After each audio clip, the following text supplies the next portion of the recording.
There's a specific kind of fear that comes from knowing someone is on the other side of your door, not breaking it down, not banging to get in, just waiting, testing the handle, night after night, at the exact same time, hoping that maybe tonight you forgot to lock it.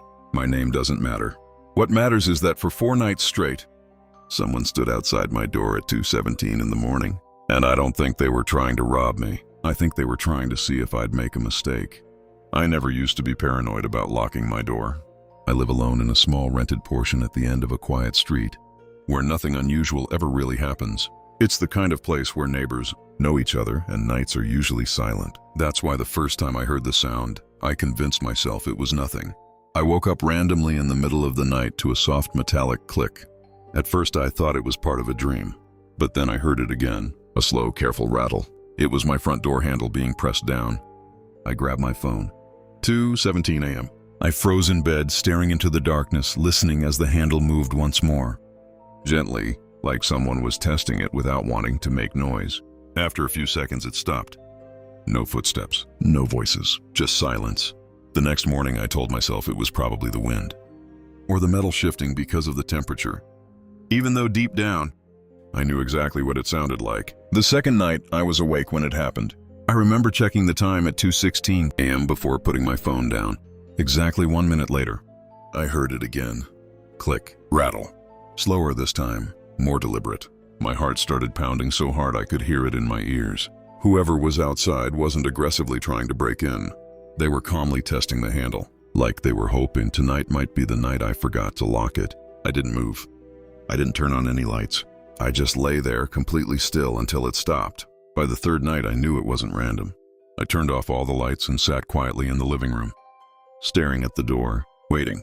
When 2:17 a.m. came, the handle slowly pressed down, right in front of my eyes.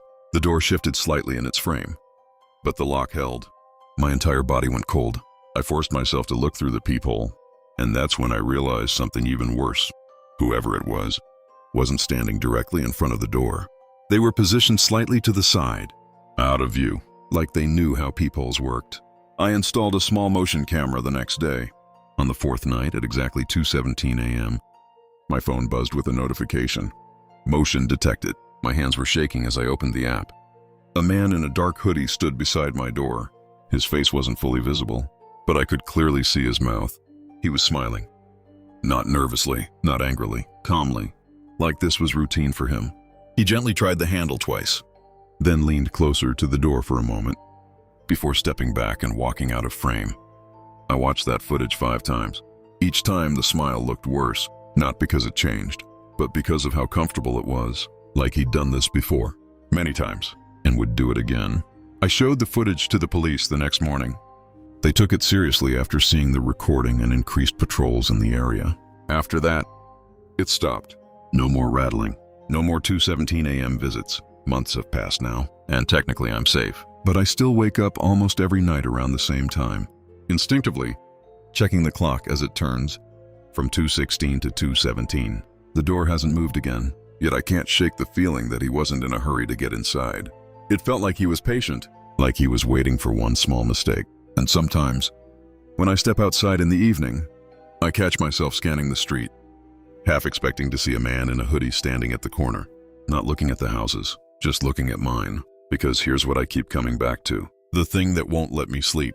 The police increased patrols. They didn't catch anyone, which means one of 2 things.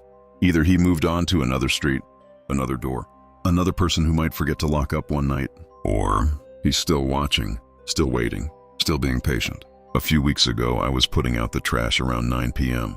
It was dark, quiet. I turned to go back inside, and I saw him. Or at least I think I saw him.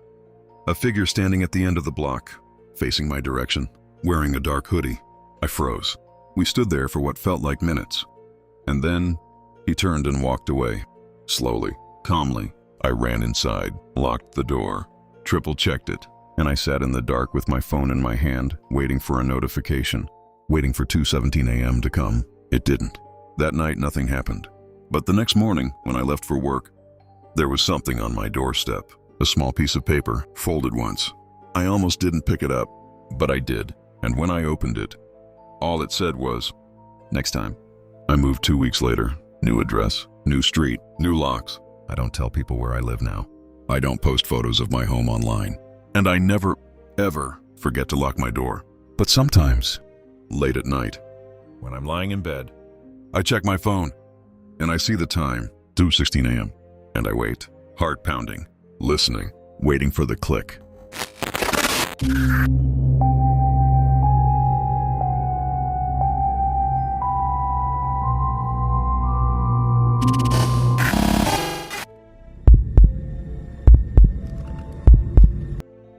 There are moments in childhood that change everything, not because you understand them when they happen, but because your body remembers what your mind tried to forget. I was 10 years old when I learned that danger doesn't always look dangerous, and that sometimes the people who could help you choose to walk away. This happened on an evening I can still see clearly, even now, 16 years later. It was around 6 p.m. The sun was going down.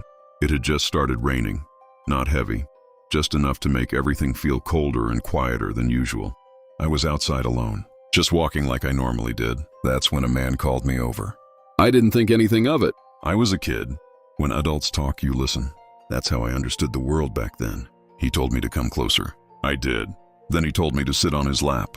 I hesitated for half a second, but I didn't understand danger the way I do now. So I sat down. For a few seconds, everything felt normal. Then something changed. The way he moved slightly, the way my stomach suddenly felt tight. Even at 10, my body knew before my brain did. Something wasn't right. He told me to stand up. I did. Then he told me to take off my pants. I shook my head. I said no. And then someone walked past us. They glanced over. Our eyes met for just a second, and then they kept walking. That's when I realized no one was coming to help. The sun was almost gone. The rain was still falling, and the man started blocking my path, moving slightly every time I shifted. Not aggressive, just deliberate. I didn't want to imagine what would happen if the sun fell completely. If it got darker, if we were truly alone. As a 10-year-old, I was a bit smart. Maybe it was instinct, maybe it was luck. But I started counting in my head.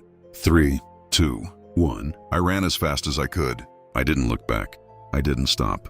I didn't think about anything except getting home.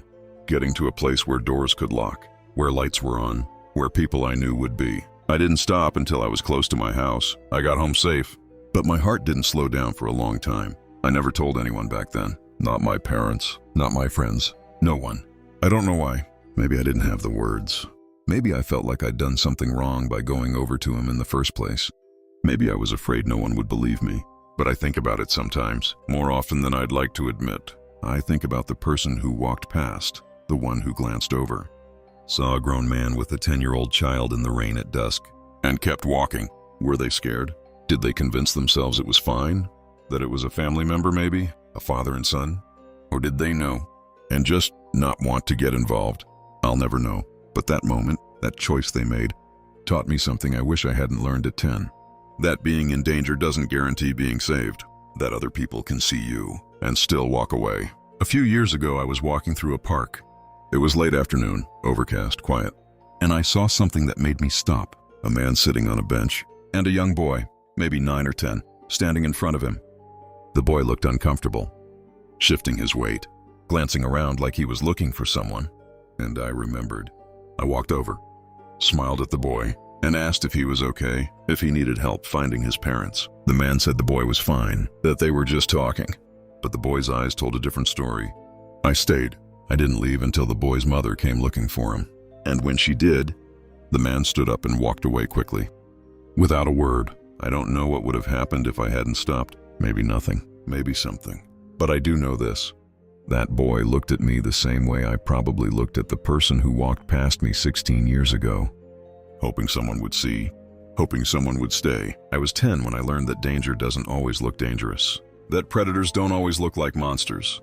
That they can look normal, kind even. And that the scariest part isn't always the person who means you harm. It's the people who see it happening and choose to do nothing. If you're reading this and you see something that doesn't feel right, a child who looks uncomfortable, an adult whose behavior seems off, someone asking for help with their eyes even if their mouth stays quiet, don't walk away, please. Because 16 years later, I still think about the person who saw me and kept walking. And I wonder how many other children they walked past.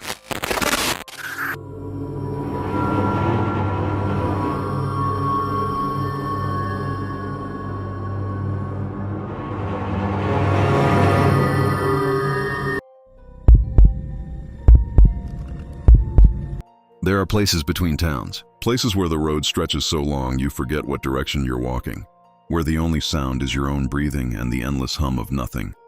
I learned something in one of those places, on a cold December night behind a Dollar General in Lane, Oklahoma. Something I can't explain, and something I'll never forget.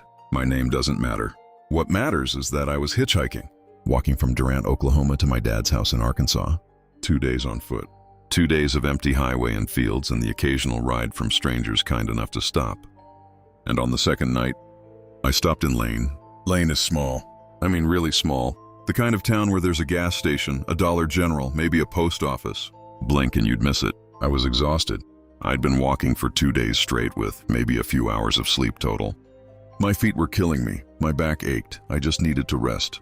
So I went behind the Dollar General, found a spot against the back wall where I'd be out of sight, unrolled my sleeping bag, and within minutes, I was asleep. I woke up at 1 a.m. I'd been asleep for about 4 hours, and the first thing I noticed was a voice. It was faint, distant, like someone talking just far enough away that you can't make out the words. At first I didn't really care. Could have been someone at the gas station, could have been someone walking past. But then, it became a couple voices, and then more. And then, it sounded like hundreds of voices, all of them whispering, speaking in a language I didn't understand. Not Spanish, not French, not anything I recognized. Just something else.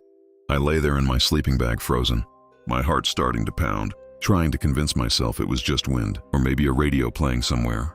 But it kept getting louder, closer. Terrified, I slowly peeked out of my sleeping bag. Remember, I was behind a Dollar General, and behind that was nothing but farmland. Flat, empty, pitch black. I couldn't see anything. Just darkness stretching out in every direction. But the voices were everywhere. And the moment I looked out, they stopped. Complete silence. Not gradual, instant, like someone had flipped a switch. I held my breath, listening, waiting. And then, hundreds of people started screaming. Not in English. Not in any language I could understand. Just raw, guttural screaming, coming from the darkness. From every direction at once. I dove back into my sleeping bag. I had nothing to defend myself with except a collapsible knife stick. Some cheap tactical thing I'd picked up at a pawn shop. It felt completely useless in that moment. I lay there, completely still, gripping that stick so hard my hand went numb, coming from the darkness. From every direction at once. I dove back into my sleeping bag. I had nothing to defend myself with except a collapsible knife stick, waiting for something to grab me. Waiting for hands to drag me out into the dark. But nothing touched me. The screaming didn't stop though. It just changed. It stopped sounding like language at all, and started sounding animalistic, guttural, primal, like whatever was out there had stopped trying to sound human, or had never been human to begin with. I didn't sleep the rest of the night. I just lay there, frozen, listening to those sounds circle the building, getting closer, then farther. Then closer again. I've never been on drugs. I've been completely mentally stable my entire life. I'm not someone who sees things that aren't there. But what I heard that night, I can't explain it, and I don't want to. When the sun finally came up around 6 a.m., everything was silent. No voices, no screaming. Just the normal sounds of a small town waking up. Cars starting, birds chirping. Like nothing had happened. I packed up my sleeping bag as fast as I could, didn't look around. Didn't check the field behind me. I just walked to the highway and stuck out my thumb. An old farmer picked me up about 20 minutes later. Took me all the way to Antlers. I didn't tell him what happened. I didn't tell anyone. Because how do you explain something like that? How do you tell someone that you spent the night listening to hundreds of invisible voices scream at you from an empty field? That you felt them circling you, watching you, waiting for you to run? I made it to my dad's house 2 days later. Safe, unharmed. But I wasn't the same. A few months after that night, I looked up Lane, Oklahoma, trying to find something that would explain what I'd heard. Maybe a history of the area, indigenous stories, anything. What I found made my stomach drop. Lane sits near what used to be Choctaw territory, and in Choctaw folklore, there are stories about Nalusafalaya, shadow beings, said to whisper and mimic human voices to lure travelers off the path. Some stories say they're spirits of the dead. Others say they're something older, something that's always been there. The stories all say the same thing about them, though. They gather in groups, they surround you, they whisper in languages you don't understand. And if you run, they follow. I don't know if that's what I heard. I don't know if it was spirits or something else entirely. But I do know one thing. I will never go back to Oklahoma. Because whatever was in that field watching me, circling me,